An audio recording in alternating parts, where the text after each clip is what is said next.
नमस्कार हजुर नमस्कार। आज चाहिँ म अलिक गाउँतिर नै लगभग छिरिसकेको छु कि तर एउटा यहाँ राम्रो झोलुङ्गे पुल लाग्यो नि यसो एउटा भिडियो बनाऊँ भनेर हजुरहरूलाई नि यसो देखाऊँ भनेर नि हजुर। झोलुङ्गे पुलको खम्बा चाहिँ हेर्नु त कत्रो अग्लो छ है, अग्लो छ माथिसम्म रहेछ है झोलुङ्गे पुल चाहिँ। अनि म पनि यसो बनाऊँ न त भनेर, घाम पनि लागिरहेछ, मौसमले चाहिँ साथ दिइरहेछ, हिजोदेखि घाम लागिरहेछ। झोलुङ्गे पुल जय शम्भु भोले बाबा। अनि झोलुङ्गे पुलमा यसो हिँडेको नि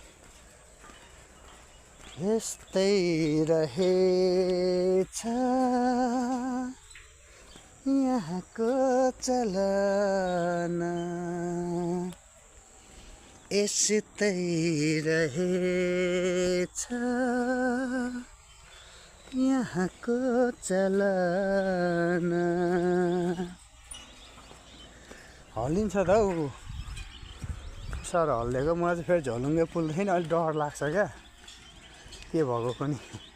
पानी त छैन, मुनि खेत रहेछ हेर्नु है, पुरै खेतै खेत छ मुनि। यता खेत छ, यता नि खेतै खेत छ है। खेतमा झोलुङ्गे पुल रहेछ यहाँ चाहिँ। अनि पर चाहिँ के छ हौ, पर चाहिँ खोला हो कि के हो, सानो खोला रहेछ। झोलुङ्गे पुल चाहिँ ठुलै लामै रहेछ, परैसम्म छ है। यता त गाउँ खासै देखिँदैन, आज म नि फसेँ क्या यतातिर आएर। पर एउटा घर देखेको छु। यस्तै छ है हजुर, यस्तै छ जिन्दगी, सुख दुःख चलिरहेछ। के गर्नु हजुर, यस्तै आफ्नो जीवन जसरी पनि चलाउनु पर्ने रहेछ।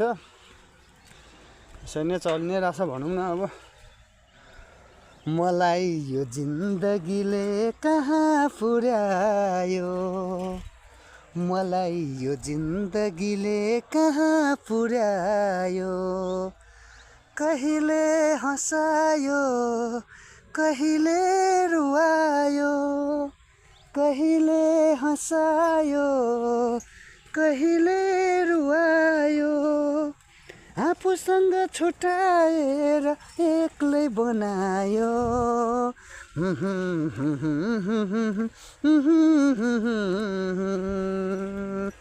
धेरै हिँड्ने बाटोहरू, धेरै तरे खोला, आफैसँग बिछो